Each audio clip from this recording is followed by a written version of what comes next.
Movie के शुरू में हम समर टाउन नाम के गांव को देखते हैं जो बिल्कुल मेक्सिको बॉर्डर के करीब था। यहीं पर हम लोवेंस नाम के एक शेरिफ को देखते हैं जो इतना खतरनाक है कि उसने यहाँ के सारे गैंगस्टर और माफियाओं की माँ बहन एक कर दी और इस गांव को क्राइम फ्री गांव बना दिया। फिर एक दिन रे रोजाना की तरह एक रेस्टोरेंट में कॉफी पीने के लिए जाता है। तभी वो एक आदमी को ये कहते हुए सुनता है कि सारा काम प्लान के मुताबिक होना चाहिए और किसी को भी इस बारे में भनक तक नहीं लगनी चाहिए। जब रे इस बात को सुनता है तो उसे कुछ भी समझ में नहीं आता। तब वो उन दोनों आदमियों से पूछता है कि आखिर तुम लोग कौन हो और किस प्लान की बात कर रहे हो। तब वो आदमी कहते हैं कि हम ट्रक के ड्राइवर हैं और यहाँ से बहुत दूर जा रहे हैं। इस पर रे उन्हें ऑल द बेस्ट कहता है। अब जब ये लोग अपने ट्रक को लेकर के चले जाते हैं तभी इस रेस्टोरेंट में काम करने वाली एक लड़की जिसका नाम क्रिस्टी है वो रे के पास आकर के कहती है कि मैंने इन आदमियों को पहले कभी नहीं देखा। ये सुनकर के रे को उन आदमियों पर डाउट होता है और वो उनके ट्रक के नंबर को नोट कर लेता है। इसके बाद हम रे के कुछ डिपोटिव को देखते हैं जिनमें माइक, ड्रिकम और जेरी है। ड्रिकम का एक गन का म्यूजियम है और जेरी जिसने अभी अभी ज्वाइन किया है और वो शूटिंग की प्रैक्टिस कर रहा था, लेकिन इसी दौरान वो घायल हो जाता है। तभी यहाँ पर रे आता है और इन तीनों को उस ट्रक के नंबर देते हुए कहता है कि तुम्हें उसे ट्रैक करना है। ये सुनकर के जेरी कहता है कि इस काम को मैं करूंगा। वहीं दूसरी तरफ हम उस ट्रक को देखते हैं जो ब्यूरेल नाम के एक आदमी के अड्डे पर पहुंचता है। यहाँ पर हम ब्यूरेल को देखते हैं जो एक बहुत ही खतरनाक आदमी है और इसके पास एक बहुत बड़ी गैंग है जिसमें बहुत सारे शूटर्स और मर्सनरीज भरे हुए हैं जो पैसों के लिए किसी की भी माँ बहन एक कर सकते थे। दरअसल ये लोग एक प्रॉपर्टी पर कब्जा करना चाहते हैं और इनका प्लान भी बहुत ज्यादा खतरनाक है। यहाँ पर ब्यूरेल उस प्रॉपर्टी के मालिक मिस्टर पर्सन से बात कर रहा होता है। दरअसल मिस्टर पर्सन एक टेलीफोन चलाता है और आसपास के रेस्टोरेंट में मिल्क की सप्लाई करता है। यहाँ पर ब्यूरेल उसे कहता है कि वो इस प्रॉपर्टी को हमें बेच दे जिसके बदले में हम तुम्हें मुंह मांगी कीमत देंगे, लेकिन मिस्टर पर्सन इसके लिए साफ मना कर देता है और ब्यूरेल को गन दिखा कर के कहता है कि चुपचाप यहाँ से रवाना हो जा, नहीं तो साले अभी ऐसी की तैसी कर दूंगा। ये सुनकर के ब्यूरेल का दिमाग खराब हो जाता है और वो मिस्टर पर्सन को ये कहते हुए गोली मार देता है कि साले बुड्ढे तेरी माँ का सुअर मारूं, इस प्रॉपर्टी पर तो मैं कब्जा करके रहूंगा। फिर हमें समर टाउन गाँव के पुलिस स्टेशन को दिखाया जाता है। यहाँ पर हम सारा और फ्रैंक नाम के दो डेपोटिव को देखते हैं जिसमें फ्रैंक को रे ने लॉकअप में बंद कर दिया था क्योंकि वो शेरिफ की ड्रेस पहन कर के शराब के नशे में ड्राइविंग कर रहा था। तभी यहाँ पर जेरी आता है और फ्रैंक से मिलता है। इससे हमें पता चलता है कि जेरी और फ्रैंक बचपन के दोस्त हैं। फिर हमें लॉस एंजलिस का सीन दिखाया जाता है जहाँ पर हम FBI एजेंट जॉन बेनिस्टर को देखते हैं जिसे एक जिम्मेदारी दी गई है कि वो गैब्रियल नाम के खतरनाक गैंगस्टर को एक जेल से दूसरी जेल में लेकर के जाए। दरअसल गैब्रियल लॉस एंजलिस शहर का एक बहुत बड़ा गैंगस्टर और माफिया है और कोर्ट ने इसे मौत की सजा सुनाई है। अब इतने बड़े और खतरनाक गैंगस्टर को एक जेल से दूसरे जेल ले जाना ये इन FBI वालों के लिए कितना खतरनाक साबित हो सकता है क्योंकि गैब्रियल के आदमी अपने बॉस को बचाने के लिए जरूर आएंगे। अब ये हाई सिक्योरिटी में गैब्रियल को लेकर के जैसे ही निकलते हैं तभी उसके आदमी हेलीकॉप्टर लेकर के आ जाते हैं और उस गाड़ी को ही एयरलिफ्ट कर लेते हैं जिसमें गैब्रियल बैठा हुआ था।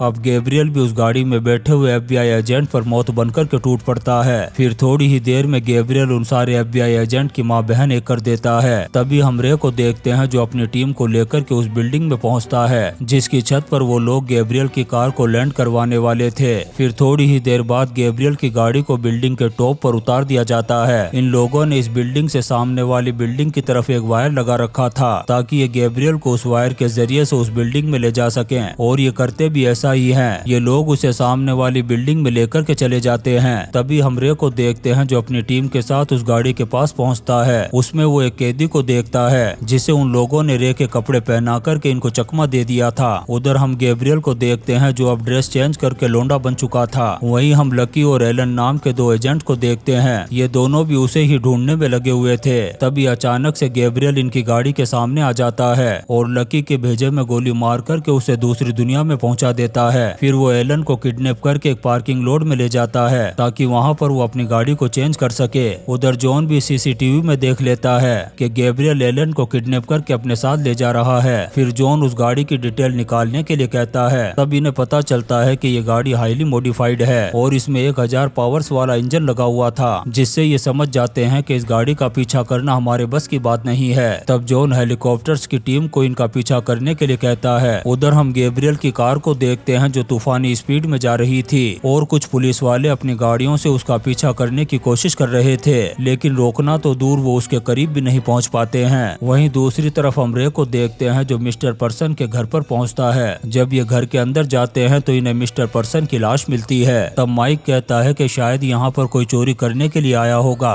और उसी ने मिस्टर पर्सन को ऊपर पहुंचा दिया होगा। लेकिन रे जब डेड बॉडी को देखता है तो समझ जाता है कि इसको किसने मारा होगा। फिर वो सारा और जेरी से कहता है कि बाहर जाकर के उन गाड़ियों के टायर के निशान को देखो ताकि हम उनके निशान से पता लगा सकते हैं कि ये कौन सी कार के टायर थे और कहां से आई थी। उधर हम गैब्रियल की गाड़ी को देखते हैं जिसका FBI वाले हेलीकॉप्टर से पीछा कर रहे थे। वो उसकी लोकेशन के बारे में जॉन को बताते रहते हैं। उधर जॉन को जब रूट के बारे में पता चलता है तो वो सारे रास्तों को ब्लॉक करवा देता है। लेकिन गैब्रियल भी कोई मामूली गैंगस्टर नहीं था, उसने भी अपने आदमी रास्तों को क्लियर करने के लिए लगा रखे थे। उसके आदमी उन ब्लॉक रास्तों पर जाते हैं और पुलिस वालों का काम तमाम कर देते हैं। जैसे ही वो रास्ते को क्लियर करते हैं गैब्रियल वहाँ से निकल जाता है। तभी गैब्रियल की नजर हेलीकॉप्टर पर पड़ती है जो उसके ऊपर ही था। तब वो अचानक से अपनी गाड़ी का ब्रेक लगाता है जिससे हेलीकॉप्टर आगे निकल जाता है। फिर वो एक अंधेरे रास्ते से होकर के अपनी गाड़ी को लेकर के जाता है। इससे हेलीकॉप्टर वाले भी टेंशन में आ जाते हैं क्योंकि अब गैब्रियल की गाड़ी उन्हें कहीं भी नजर नहीं आ रही थी। जब जॉन को इस बात का पता चलता है तो वो आइडिया लगाता है कि अमेरिका और मैक्सिको बॉर्डर पर समर टाउन नाम का एक गाँव है, शायद ये लोग उसी रास्ते से होकर के जाएंगे। जॉन इस बात को भी अच्छी तरह से जानता था कि उस गाँव का शेरिफ कोई और नहीं बल्कि रे है। तब जॉन फौरन रे को कॉल करके सारी बात बताता है। लेकिन रे तो मिस्टर पर्सन के हथियारों का पता लगाने में लगा हुआ था। वहीं शेरा और जेरी उन टायरों के निशान को देखते हुए उस तरफ जाने लगते हैं और पता लगाने की कोशिश करते हैं कि आखिर वो गाड़ियां गई किधर थी। अब ऐसे ही ये उन टायरों के निशान को देखते हुए मैक्सिको बॉर्डर के करीब पहुंच जाते हैं। तभी यहाँ पर ये थॉमस को देखते हैं जो अपने आदमियों के साथ मैक्सिको बॉर्डर पर रास्ता बना रहा था ताकि कोई भी आसानी से अमेरिका जा सके। तब जेरी बाहर आकर के पूछता है कि आखिर तुम लोग यहाँ पर क्या कर रहे हो। लेकिन वो लोग जवाब देने की बजाय जेरी को गोली मार देते हैं जिससे जेरी जख्मी होकर के नीचे गिर जाता है। वहीं सारा भी गाड़ी से बाहर निकल कर के छुप जाती है। अब थॉमस के आदमी इन पर अंधाधुंध गोलियां चलाना शुरू कर देते हैं। तब ये दोनों अपनी जान बचा कर के यहाँ से भागने लगते हैं। अब वो लोग जैसे ही इन दोनों का विकेट गिराने वाले होते हैं तभी यहाँ पर रे पहुँच जाता है और वो इन लोगों पर अंधाधुंध गोलियां चला कर के सारा से कहता है कि जल्दी से जेरी को लेकर के गाड़ी में बैठो क्योंकि हमें कैसे भी करके जल्दी से जल्दी जेरी को हॉस्पिटल लेकर के पहुँचना होगा। अब रे बहुत तेज स्पीड में अपनी गाड़ी को हॉस्पिटल की तरफ लेकर के जाने लगता है। लेकिन रास्ते में ही जेरी की मौत हो जाती है जिससे रे और सारा बहुत ज्यादा दुखी हो जाते हैं। फिर रे जॉन को कॉल करता है और उस बारे में पूछता है। तब जॉन बताता है कि खतरनाक गैंगस्टर तुम्हारे गांव से होकर के मैक्सिको जाने वाला है। इससे रे समझ जाता है कि थॉमस इसीलिए वहां पर रास्ता बना रहा था। तब वो जॉन को भी बताता है कि कुछ लोग मैक्सिको बॉर्डर पर इलीगल रास्ता बना रहे थे, शायद ये उसी गैंगस्टर को इसी रास्ते से भगाने की फिराक में है। तब जॉन भी कहता है कि हाँ वो उसी के आदमी होंगे। फिर जॉन कहता है कि मैं अपनी स्वाट टीम को तुम्हारे पास भेज रहा हूँ, वो जल्दी ही वहाँ पहुँच जाएंगे। और साथ ही ये भी कहता है कि चाहे कुछ भी हो जाए गैब्रियल मैक्सिको बॉर्डर में नहीं घुसना चाहिए। उधर हम गैब्रियल को देखते हैं जो तूफान की तरह आगे बढ़ता जा रहा था। वो थॉमस को कॉल करके पूछता है कि रास्ता क्लियर है या नहीं। तब थॉमस भी कहता है कि हाँ हमने रास्ता बना दिया है। तभी गैब्रियल की नजर स्वाट टीम पर पड़ती है जिसे देखकर के वो टेंशन में आ जाता है और सोचता है कि अगर ये उस गांव में पहुंच गए तो मैं कभी भी मैक्सिको नहीं पहुंच सकूंगा। तब वो स्वाट टीम की गाड़ियों को क्रश करना शुरू कर देता है जिससे एक एक करके स्वाट टीम की गाड़ियां पलटना शुरू हो जाती है। जब सारी गाड़ियां पलट जाती है तब वो सोचता है कि अब किसी का बाप भी मुझे मैक्सिको जाने से नहीं रोक सकता।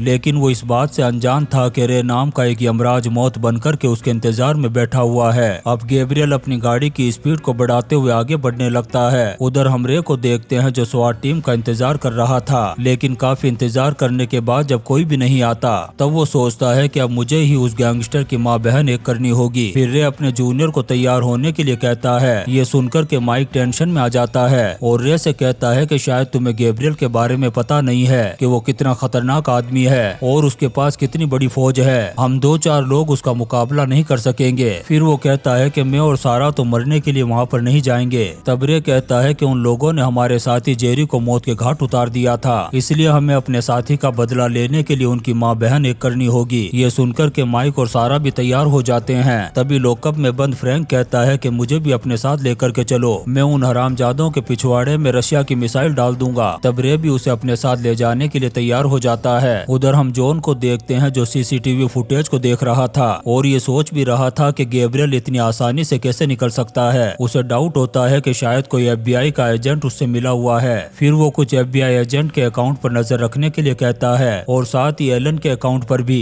ताकि पता चल सके कि किसके अकाउंट में ज्यादा पैसे ट्रांसफर हो रहे हैं। उधर रे अपने साथियों को लेकर के लुइस के पास पहुंचता है और उससे हेल्प मांगते हुए कहता है कि मुझे बहुत सारे खतरनाक हथियार चाहिए। तब लुइस इन्हें अपने हथियारों के रूम में लेकर के जाता है जहाँ पर दुनिया के सबसे खतरनाक हथियार रखे हुए थे और इन्हीं हथियारों में एक मशीन गन भी थी जिससे गोलियों की बरसात ही नहीं बल्कि सुनामी आ सकती थी। रे जब इन हथियारों को देखता है तो बहुत ज्यादा खुश हो जाता है और मन ही मन में कहता है कि गैब्रियल तेरी माँ का सुअर मारू आ रहा हूँ मैं। अब ये सभी लोग अपनी पसंद के हथियारों को लेकर के आ जाते हैं और रे सबको अपनी अपनी पोजीशन पर रहने के लिए कहता है और गांव के सारे लोगों से कहता है कि कोई भी घर से बाहर ना निकले क्योंकि आज इस गांव में मौत रंगा नाच नाचने वाली है। अब रे सारा से कहता है कि तुम अपनी स्नाइपर लेकर के एक छत पर चली जाओ और चारों तरफ नजर रखो और हमें बताती रहो। अब सारा एक छत पर जाकर के दूरबीन से नजर रखना शुरू कर देती है। तभी वो रे को बताती है कि थॉमस अपने आदमियों के साथ आ चुका है। उधर जॉन भी एक स्पेशल जेट के जरिए से मैक्सिको बॉर्डर की तरफ आ रहा था। वहीं उसके साथी उसे रे के बारे में बताते हुए कहते हैं कि रे कोई मामूली आदमी नहीं है, ये पहले स्पेशल फोर्स में हुआ करता था। ये इतना खतरनाक आदमी है कि जिसके नाम से मौत की भी रूह कांप जाती है और इसके नाम को सुनकर के यमराज की भी पैंट गिली हो जाती है। इसने बहुत सारी लड़ाइयों को लड़ते हुए लाशों के अंबार लगा दिए थे और आखिरी मिशन में इसे 5 गोलियां लगी थी, लेकिन उसके बाद भी मौत इसका कुछ नहीं बिगाड़ पाई। फिर इसने स्पेशल फोर्स को छोड़ दिया और समर टाउन नाम के उस गाँव का शेरिफ बन गया। इससे जॉन समझ जाता है कि गैब्रियल की फौज के लिए ये अकेला ही आदमी काफी है, वो अकेला ही इन सब की माँ बहन एक कर देगा। उधर हम थॉमस के आदमियों को देखते हैं जो गांव में एक एक करके चारों तरफ फैलना शुरू हो जाते हैं। तभी यहाँ पर हम क्रिस्टी को देखते हैं जिसे मूवी के शुरू में हमने रेस्टोरेंट में देखा था। वो बहुत दिनों बाद इस गाँव में आई है। वो समझ नहीं पाती कि आखिर गाँव के लोग कहाँ गए। तभी उसकी नजर माइक पर पड़ती है और माइक की नजर थॉमस पर पड़ती है जो क्रिस्टी को गोली मारने वाला था। अब वो उसे गोली मारता इससे पहले ही माइक उस पर गोलियां चला देता है। तभी थॉमस माइक के सामने खड़ी हुई एक गाड़ी पर RPG छोड़ देता है जिससे एक जबरदस्त ब्लास्ट होता है और थॉमस को लगने लगता है कि शायद माइक का काम तमाम हो गया। तभी माइक एक मशीन गन लेकर के बाहर निकलता है और गोलियों की भारी बरसात कर देता है। उधर सेरा भी छत पर बैठी हुई अपनी स्नाइपर से गोलियां चलाना शुरू कर देती है। इधर फ्रैंक एक बस लेकर के आ जाता है और थॉमस और उसके आदमियों की ऐसी की तैसी करना शुरू कर देता है। तभी हम रे को देखते हैं जो बस से बाहर निकलता है और छत पर खड़े हुए एक आदमी को लेकर के नीचे कूद जाता है। तभी लुइस भी बस से बाहर निकलता है और वो देखता है कि माइक जख्मी हो चुका है। तब वो जैसे ही उसे लेने के लिए जाता है तभी थॉमस उसे गोली मार देता है। जब रे इस चीज को देखता है तो वो लुइस को उठा करके घर में ले जाता है। थोड़ी ही देर में थॉमस के सारे आदमी मारे जाते हैं और वो खुद भी एक बस के नीचे जाकर के छुप जाता है। तभी हम गैब्रियल को देखते हैं जो बॉर्डर के करीब पहुंच चुका था।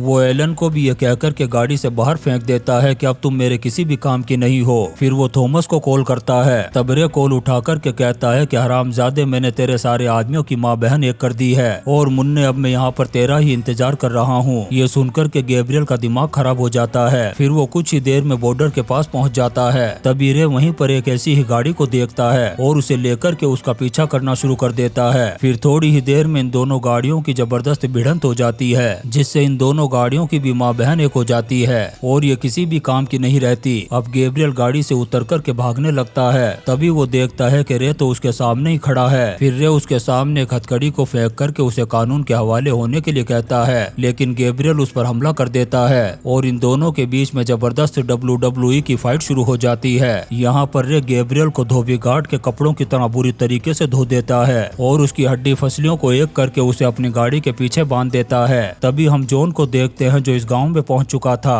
वो रे के साथियों से रे के बारे में पूछता है। तभी यहाँ पर रे गाड़ी लेकर के आता है और उसके पीछे गैब्रियल बंधा हुआ था। तभी यहाँ पर एलन आती है और ये दिखावा करती है कि उसे गैब्रियल ने सच में किडनैप किया था, लेकिन असल में वो गैब्रियल से ही मिली हुई थी। अब जॉन उस पर भी कार्रवाई शुरू कर देता है। तभी यहाँ पर टाइटोस गाड़ी का मालिक आता है और रे से पूछता है कि मेरी गाड़ी कहाँ है। तब रे कहता है कि तूने गलत जगह पर पार्किंग की थी इसलिए उसकी माँ बहन एक हो गई है। और इसी सीन के साथ ये शानदार मूवी द लास्ट स्टैंड खत्म हो जाती है। दोस्तों हम आपके लिए ऐसी ही इंटरेस्टिंग मूवीज एक्सप्लेन करते रहेंगे, तो आप चैनल को सब्सक्राइब जरूर करें और लाइक और कमेंट्स भी करें। Thank you.